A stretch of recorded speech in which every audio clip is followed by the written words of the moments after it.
Oi, galerinha, tudo bom? Eu sou Zilton, professor de Química do Colégio Estadual Luiz Eduardo Magalhães, em Juazeiro. Fui convidado para apresentar um pouco de alguns assuntos a respeito do Enem e o dia de hoje é especial porque nós abordaremos o tema radioatividade. Radioatividade é um tema extremamente recorrente no Enem, praticamente todos os anos radioatividade cai no Enem. E a primeira pergunta que pode ser feita é: o que é que faz com que um elemento químico ele se torne radioativo, ou seja, emissor de radiação? Primeira coisa que vocês precisam compreender é que radioatividade é independente de temperatura, de pressão, do estado físico dos elementos químicos. A questão da radioatividade está muito mais voltada para a instabilidade do núcleo, ou seja, aquele núcleo atômico que tem prótons e nêutrons, é um núcleo extremamente instável nos elementos radiativos. E a partir do momento que eles começam a emitir radiações, eles passam a se transformar em outros elementos químicos. Uma outra questão abordada muito é: qual a importância da radioatividade para a espécie humana, para a natureza, para o ambiente? Aí a gente começa a pensar, bom, radioatividade ela é usada para produzir energia elétrica através de um processo chamado de fissão nuclear.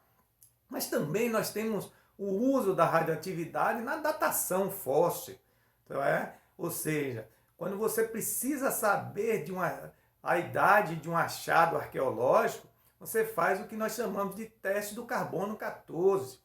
Um outro aspecto muito importante está voltado para a medicina, para a cura e também para a interpretação de imagens, né, dos aparelhos que são movidos a radiações, a exemplo de raio-x e outros mais. Tá certo? Então, o tema de hoje é extremamente gratificante.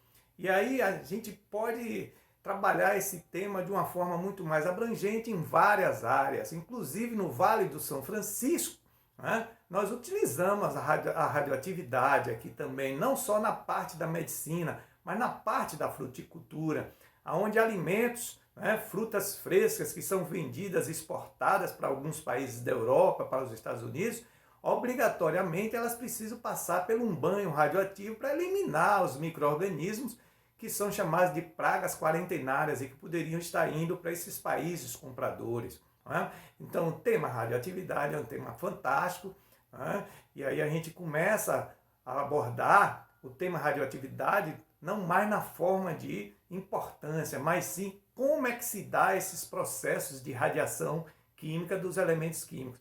Primeira coisa que vocês precisam interpretar é a seguinte: bom, o que é que tem um átomo? Um átomo tem duas regiões extremamente específicas: a eletrosfera, onde estão os elétrons, né? E o núcleo, onde estão quem? Os prótons e os nêutrons. Então, se a radioatividade ela advém do núcleo instável dos átomos, é de se esperar que a radioatividade, que as radiações serão emitidas por prótons e por nêutrons, ou seja, pela instabilidade que ocorre no núcleo desses átomos. Né? E aí vem uma outra pergunta. Bom, quais são os principais tipos de radioatividades que nós conhecemos? São três. Os mais importantes são três. São as radiações alfas, são as radiações betas e são as radiações gamas. Sendo que dessas três, a radiação alfa e a radiação beta são emissão de partículas.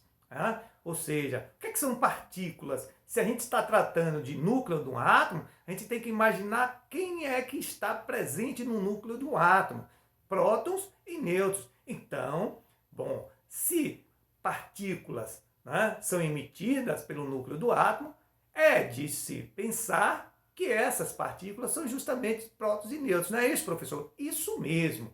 Tá certo? Mas a radiação gama, ela não é uma emissão de partículas. Ela é, na verdade, ondas eletromagnéticas. E aí, quando a gente faz um comparativo das três radiações principais, alfa, beta e gama, a gente começa a observar que cada uma tem o seu poder de penetrabilidade, de penetração, cada uma tem seu poder, né, de causar algum efeito. E aí a gente começa também a observar que das três, a mais perigosa é a radiação gama. A radiação alfa, por exemplo, ela não consegue ultrapassar uma folha de papel. Já a radiação beta, ela ultrapassa uma folha de papel, mas não atravessa nenhuma lâmina metálica, por exemplo, nenhuma parede, tá? Então, radiações alfas e radiações betas, elas em si, elas não causariam tantos problemas quando comparadas com a radiação gama. Aí, nesse caso, sim, a radiação gama, ela precisa ser você precisa tomar um certo cuidado na manipulação de aparelhos e digamos assim, de materiais emissores desses tipos de radiações. Consequentemente, a radiação gama, a gente precisa ter um pouquinho mais de preocupação quando está manipulando a mesma, tá certo?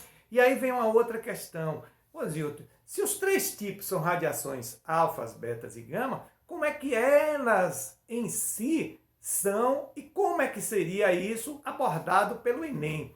E aí, se vocês observarem direitinho o nosso quadro ao lado, tá? Nos traz um pouco da explicação sobre isso. Aonde os tipos alfa, beta e gama, né?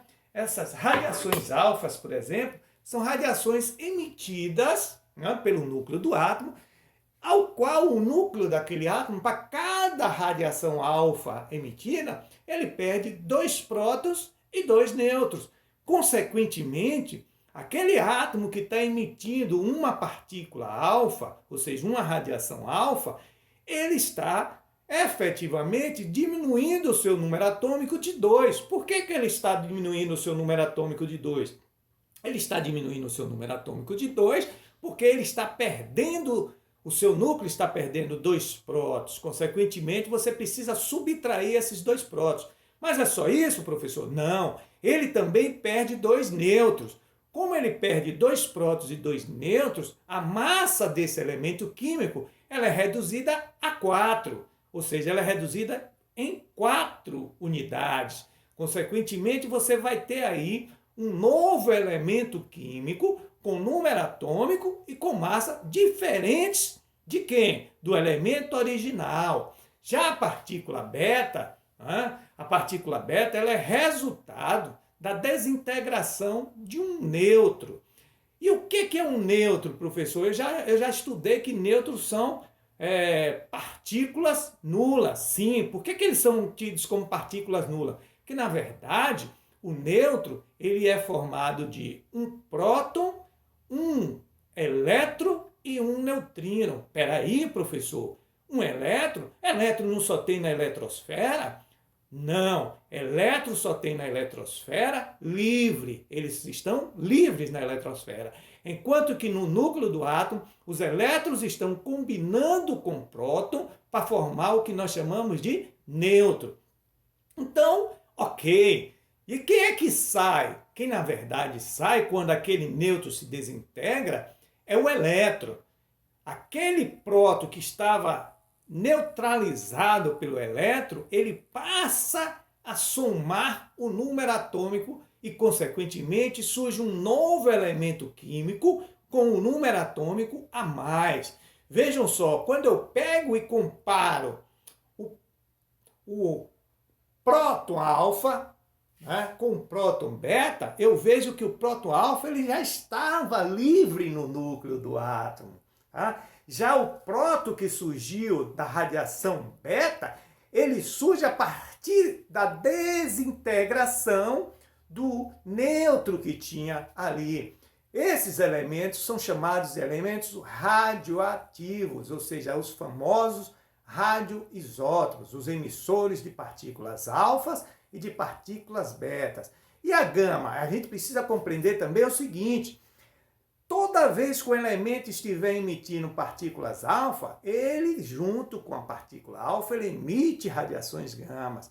Toda vez que o elemento está emitindo partículas betas, ele, conjuntamente com a partícula beta, também está emitindo a radiação gama. Só que a radiação gama, ela é onda eletromagnética. Portanto, nós não fazemos conta alguma a respeito, né, de emissão de radiações gamas. Uma coisa interessante para resumir tudo isso é o seguinte: nós temos radioatividade, duas leis importantíssimas. A primeira lei é a chamada Lei de Soddy. Lei de Soddy é justamente aquela lei que trata da emissão de partículas alfas. Já a segunda lei é a lei que conjuga conhecimentos de Soddy, Huygens e Russell. Essa segunda lei é a lei que estuda e explica as partículas betas. Professor, beleza, entendi tudo. Até porque me veio agora à mente de uma experiência, quando eu estava estudando estrutura atômica, a experiência de Rutherford. Opa, isso aí! A experiência de Rutherford, na verdade, ele fez uso de quem? Das partículas alfas. Rutherford é importantíssimo no estudo de radioatividade, assim como Becquerel, assim como o casal Curie, ou seja, Pierre Curie e Madame Marie Curie. Essas personalidades físicos-químicas da época, do final do século XIX, início do século XX, contribuíram enormemente, para o que hoje nós conhecemos e usamos e usufruímos de radioatividade. Agora, olha, vamos lá, no nosso canal do YouTube, dá um joinha, começa a pesquisar todos os assuntos nossos na área de química, tá certo? Legal, um abraço, foi bom estar com vocês e espero na segunda semana de novo a gente tratar agora sim de meia-vida. E aí abordaremos a questão da datação do carbono. Diga-se de passagem que nós estamos no final do mês de setembro e que o mês de setembro é sempre o aniversário de dois desastres, de dois acidentes extremamente complicados, um aqui no Brasil e outro na antiga União Soviética. Chernobyl na União Soviética e aqui no Brasil, aquele desastre que ocorreu em Goiânia, tá certo? Um abraço, um beijo e até a próxima!